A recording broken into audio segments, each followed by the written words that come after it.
Assalamualaikum warahmatullahi wabarakatuh. Selamat datang di kampus kami STKIP PGRI Jombang.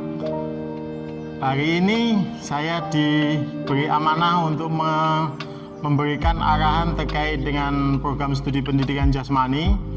Terlebih dahulu kita panjatkan puji syukur kepada Allah Subhanahu wa Ta'ala, kita bisa bertemu meskipun tidak secara langsung.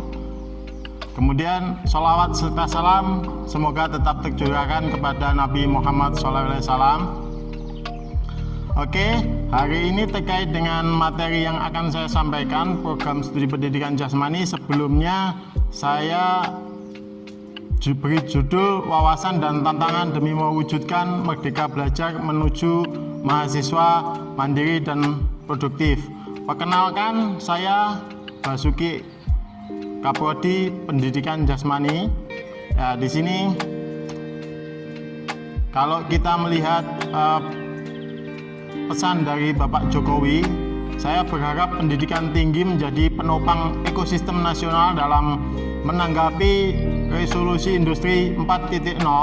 Saya yakin pendidikan tinggi adalah organisasi paling sempurna sebagai rujukan inovasi dan paling responsif dengan perkembangan ilmu, pengetahuan, dan teknologi serta organisasi dan fleksibel. Nah, itu dari pesan Pak Jokowi. Kemudian dilanjutkan oleh Pak Menteri yang terkenal dengan Mas Menteri, Merdeka Belajar. Di sini memberikan kebebasan dan otonomi kepada lembaga pendidikan dan merdeka dari birokrasi, dosen dibebaskan dari birokrasi dan berbelit, serta mahasiswa diberi kebebasan untuk memilih bidang yang mereka sukai. Nah, di sini nanti Anda akan diberi kebebasan dalam memilih mata kuliah. Nanti mata kuliah akan selama 1 sampai 5 semester, kemudian di berikutnya Anda diberi kebebasan mau memilih program mata kuliah apa saja. Nanti akan saya lanjutkan. Nah, di sini tujuannya itu meningkatkan kompetensi lulusan, baik soft skill dan hard skill. Di sini agar lebih siap dan relevan dengan kebutuhan zaman, menyiapkan lulusan sebagai pemimpin masa depan bangsa yang unggul dan berkepribadian. Nah, kita ketahui bahwa jumlah penduduk di Indonesia itu banyak, 260 juta. Nah, dan pengguna internetnya juga sudah banyak. Penggila medsosnya juga banyak di sini. Ada 106 juta ya. Ada 60% percaya berita tanpa dicek kebenarannya. Nah, ini zaman digital semua ini, online. 3 sampai 5 jam sehari, 3 jam medsos ya. Ini terkait dengan media sosial yang kita di zaman era sekarang penggunaannya sudah harus diikuti perkembangan zamannya. Ini ada PT, ada jumlah mahasiswa yang 5 juta sekian. Nah, ini tantangan kita, lulusan semakin banyak.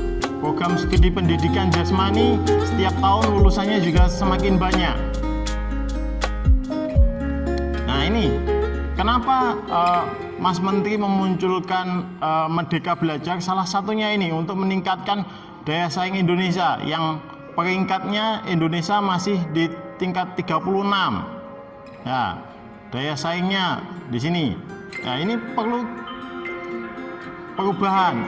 Revolusi industri, fase periode evolusi industri membutuhkan masa yang semakin singkat dari waktu ke waktu. Nah, ini makanya kita perlu di kampus program studi pendidikan jasmani itu nanti juga mengadop ke sini semua. Harapannya dalam perubahan revolusi industri keempat ini, nanti dengan perubahannya kita bisa beradaptasi dengan baik. Ini terkait dengan penggunaan semakin ya. Era baru industri digital, ancamannya secara global era digitalisasi akan menghilangkan sekitar 1,65 pekerja sepanjang tahun 2015 dan 2025.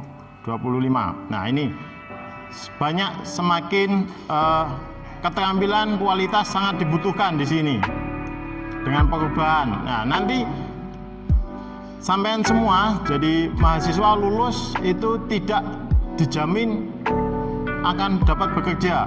Semua pekerjaan sudah ada, penjaga toko sudah mulai berpindah, ya, penjaga gerbang, semua taksi sudah. Nah, ini sudah mulai ada perubahan.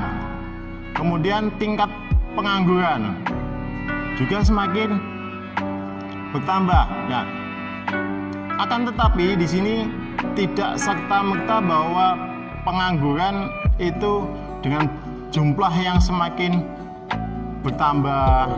Ya, itu bukan jaminan nanti yang sampean semua akan dapat pekerjaan dengan enak nanti. Ya, tapi bukan berarti juga sampean tidak dapat.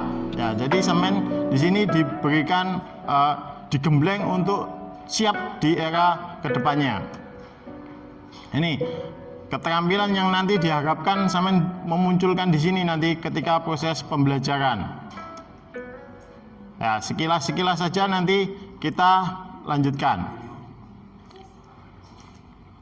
Ini kesenjangan. Di sini kebetulan di program studi pendidikan jasmani itu sudah terakreditasi B dan kampus kita itu juga B.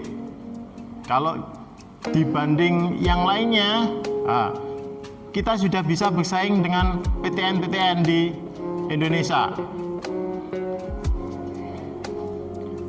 Kalau ada strategi, disarankan ini mempersiapkan proses pembelajaran yang lebih inovatif di perguruan tinggi. Pembelajarannya mempersiapkan sumber daya khusus dosen dan peneliti serta memperkasar konsep adaptif dan handal untuk menghadapi revolusi 4.0. Kemudian ini mahasiswa dan kompetensi dosen pun digembleng juga, dituntut di sini. Dari semuanya dituntut. Nah, ini proses pembelajarannya juga mulai mengalami perubahan. Ini karakteristik 4.0 yang diharapkan, bukan lagi sekedar kayak di SMA dulu, zaman kita pembelajaran di SMA tidak, tapi di sini lebih ditekankan Anda lebih aktif. Ya, lebih ada hasilnya nanti seperti apa harapannya, lebih mandiri. Seperti itu. Kemudian saya lanjutkan ini revolusi industri kompetensi abad 21 yang diharapkan nanti. Kritis, kolaborasi, kreatif. Di sini lebih diperlukan nanti. Oke, lanjut. Di sini terkait dengan evolusi pembelajaran. Berbeda dengan ketika nanti semen di SMA, ya. Dengan saat ini. Oke. Ini program studi pendidikan jasmani yang Anda masuk di program studi pendidikan jasmani, harapannya nanti Anda akan dicetak sebagai guru pendidikan jasmani di sini. Tapi tidak hanya itu, nanti sampean bisa sebagai wirausaha di sini. Bisa jadi juga sampean jadi pelatih di bidang olahraga. Bisa jadi juga sampean sebagai terapis di sini. Kemudian instruktur fitness, ya banyak. Kemudian ada konsultan gizi dan kebugaran. Kemudian dilanjutkan sebagai ilmuwan. Itu yang nanti sampean bisa. Jadi ketika sampean masuk nanti tidak melulu jadi guru, nanti wah saya nanti di sini lulus sebagai guru. Tidak, nanti sampean di sini bisa jadi wirausaha, bisa jadi pelatih di bidang olahraga, bisa jadi terapis, instruktur, nah, konsultan gizi maupun kebugaran jasmani atau ilmuwan. Nah, ini struktur mata kuliah yang nanti akan sampean tempuh selama perkuliahan. Jadi semester 1 nanti sampean akan mendapatkan materi pelajaran, materi perkuliahan meliputi pengantar dan sebagainya. Itu nanti sebagai bekal sampean yang akan sampean tempuh. Kemudian dilanjutkan di semester 2 jumlah SKS-nya itu di awal ada 19 SKS, kemudian di selanjutnya 22. Ini bisa sampai menempuh 20 SKS, 24 SKS maksimal, dengan ketentuan sampai nilainya akan lebih di atas 3,75, baru sampai bisa mengambil 20 SKS. Bila di bawahnya nanti sampai mengambilnya 22 atau 20. Kemudian dilanjut di sini di semester 3 ada 20 SKS. Di semester 4 ada 20. Semester 5. Nah, ini nanti ketika kurikulum Merdeka Belajar di sini sampai semester 5, kemudian akan diarahkan mau kemana semen. Di sini nanti sampean akan diberikan dosen wali atau DPA. Itu nanti setiap kelas ada satu. Kemungkinan nanti akan Pak Yudi sama Pak Agnas yang jadi DPA-nya. Jadi nanti sampean ketika ada kendala terkait dengan akademik, Anda harus bertanya kepada beliaunya. Jadi terkait dengan permasalahan maunya tepat waktu atau kendala terkait dengan proses pembelajaran, jangan sungkan-sungkan menghadap. Nah, kalau ke Pak Agnas sama Pak Yudi Anda belum menemukan solusi, nanti ke saya. Oke, itu. Kemudian dilanjutkan di sini semester 7, 8 itu nanti sampean diminta untuk keluar kampus. Jadi nanti sampean silakan mau pertukaran pelajar di kampus lain, nanti mengikuti seleksinya. Jadi seperti itu. Nah, saya perkenalkan dosen-dosennya di program studi pendidikan jasmani. Di sini ada saya selaku kaprodinya. Ini nama saya, tempat tinggal saya, nomor HP, ini sekprodi saya. Nah, nanti silahkan. Ada 27 dosennya. Nah, ini Pak Yudi di prodi, bagian prodi, staf akademik, ini staf penelitian. Kemudian dilanjutkan ini penjaminan mutu. Ini Pak Riswandi. Nah, ini yang nanti beliaunya di bidang kepelatihan sangat ahli. Nanti sampean pasti akan diajarkan bagaimana proses melatih yang baik, jadi pelatih yang baik nanti akan diajarkan. Kemudian di sini ada Pak Zaim yang backgroundnya di volley, nanti sampean ke sini arahnya. Nah, ini Pak Rito. Di sini kalau sampean mau jadi ilmuwan nanti di sini ilmunya lebih banyak di sini. Nah, ini Pak Agnas, beliaunya adalah wasit nasional di bola basket. Nanti kalau bola basket pasti ketemu dengan Pak Agnas. Kemudian Pak Nudian ini juga pelatih di bola basket. Kemudian dilanjutkan Pak Zoki. Pak Zoki ini di bola basket juga pernah, tapi beliaunya lebih menekuni di tenis lapangan dan bulu tangkis. Kemudian dilanjutkan Pak Faisal. Pak Faisal ini juga di bola voli. Nanti sampean akan diajarkan bagaimana mengajar dengan baik, menjadi guru yang baik. Ya, di sini Pak Guntum. Pak Guntum itu yang bagian tengah yang duduk itu Pak Guntum yang suka bermain burung. Ya, ini. Nah, kemudian dilanjutkan. Ini Pak Imul, ini atletik. Nah, kalau pembelajaran terkait atletik beliaunya. Ini Pak Zakaria. Ini Pak Zakaria ini di renang. Nanti kalau renang pasti ketemu beliaunya. Ini Pak Adit. Ini Pak Adit di bagian karate. Ya, biomekanika. Jadi penerapan ketika nanti sampean di bagian magang pasti ketemu beliau juga, praktek kerja lapang. Nah, ini Bu Aksika, ini yang paling cantik sendiri ini. Ya, di Bu Aksika. Ini di pendidikan rekreasi dan gizi. Nah, ini ini Pak Johan. Pak Johan ini wasit nasional di sepak bola. Lanjut Pak Kahan. Pak Kahan ini yang paling tampan di antara prodi-prodi dosen-dosen. Nah, ini Pak Kahan. Ini yang takro dengan perkembangan motorik. Kemudian dilanjut Pak Rendra yang bagian tengah yang menghadap sini. Ini pencak silat. Kalau pencak silat pasti ketemu beliaunya. Beliaunya juga wasit nasional. Nah, ini Pak Pugu. Ini kalau pembelajaran pasti rujukannya ke beliaunya di bidang pendidikan. Ini Pak Rozak, sosiologi dan PKL. Nanti kalau magang pasti ketemu juga dengan beliaunya. Nah, ini dosen yang paling ngehit di prodi pendidikan jasmani, Pak Yuli. Oh, Bu Iva. Nah, ini Pak Jujuk, beliau adalah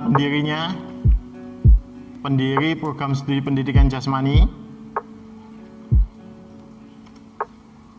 Kemudian Pak Kuat, beliaunya di karate. Nah, ini pesan terakhir, ya kata terakhir. Nanti sampean jadi masuk di sini susah senangnya itu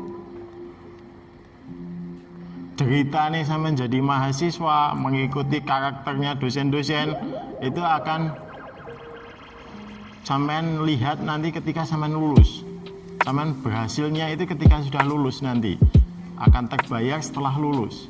Ya, jadi sakit dan senang pas masa-masa perkuliahan itu nanti akan pasti berakhir. Jadi jangan sampai putus. Anda sudah masuk program studi pendidikan jasmani, saya katakan paling tepat. Kenapa? Program studi pendidikan jasmani mempelajari ilmu apa saja. Bahasa Inggris semua diajarkan. Nah, biologi atau fisiologi, kesehatan itu sudah ada semuanya. Anda mencari ilmunya, backgroundnya banyak sekali diajarkan semuanya di sini. Dari kepelatihan, kesehatan, gizi, semuanya diberikan. Nah, terlebih akreditasi kampus kami sudah B, sudah selayaknya bersaing dengan kampus PTN sudah siap. Nah, prodi juga sudah B. Kalau untuk menuju A itu harus dengan sarana prasarananya, harus ada ketentuan yang baik dan di kampus swasta masih sangat jarang. Kenapa? Karena kalau di kampus yang sudah A itu tidak ada bantuan beasiswa, tidak ada. Di kampus kami ya kebetulan ada banyak beasiswa. Nanti kalau yang sampean yang di bidang prestasi di olahraga nanti silakan masuk jalur olahraga. Kalau tahun kemarin ada 2 yang masuk di beasiswa. Jadi selama proses pembelajaran ada diajukan untuk biaya olahraga. Ada PPA di situ. Nah, nanti sampean kalau prestasinya baik itu nanti bisa diusulkan di prodi. Ada seleksinya. Dengan catatan bahwa sampean harus menulis karya ilmiah nanti. Itu yang harus diikuti. Jadi nanti sampean masuk di kampus di sini, ikuti prosedurnya dengan baik. Nanti saya yakin nanti sampean nanti akan jadi mahasiswa yang kompeten semuanya. Auranya sudah saya rasakan dari tadi malam. Angkatan 2020 ini calon perubah bangsa, ya, mulai diberi kebebasan mengekspresikan kemampuannya mau apa. Jadi dicetak kalau sampean lulus nanti tidak hanya sekedar jadi guru olahraga saja, tidak.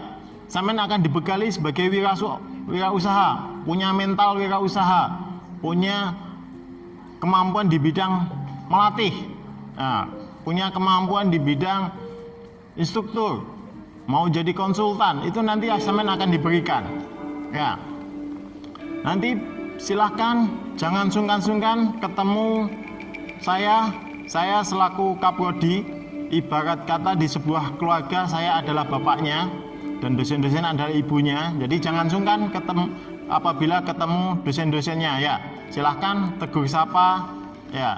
Kemudian nanti saya harapkan semuanya angkatan 2020 untuk mengikuti mengikuti kegiatan semacam UKM. Semuanya diharapkan wajib. UKM, kemudian HMP, silahkan aktif di situ. Kenapa? Di situ yang sampean lebih banyak nanti ilmunya. Mata kuliah, oke lah pengetahuan, tapi itu tidak serta-merta nanti akan jadi poin utamanya, tidak. Tapi dari sampean pengalaman di keorganisasian itu lebih banyak. Dan sampean nanti ketika mau mengajukan beasiswa itu di syaratnya. Jadi semuanya saya wajibkan untuk mengikuti UKM olahraga, UKM karawitan. Di situ silahkan dieksplor kemampuannya, potensinya apa, digali di situ. Mumpung di sini sampean punya kesempatan, silakan bertanya kepada DPA-nya masing-masing nanti. Kalau terkait kendalanya, saya yakin nanti di sini di 2020 generasinya generasi pengubah bangsa nanti. Saya yakin sudah saya rasakan dari tadi malam ini saya mau presentasi ini ya. Oke, itu saja dari saya. Terima kasih. Selamat bergabung di kampus STKIP PGRI Jombang. Selamat dan sukses. Itu saja. Sekian. Wassalamualaikum warahmatullahi wabarakatuh.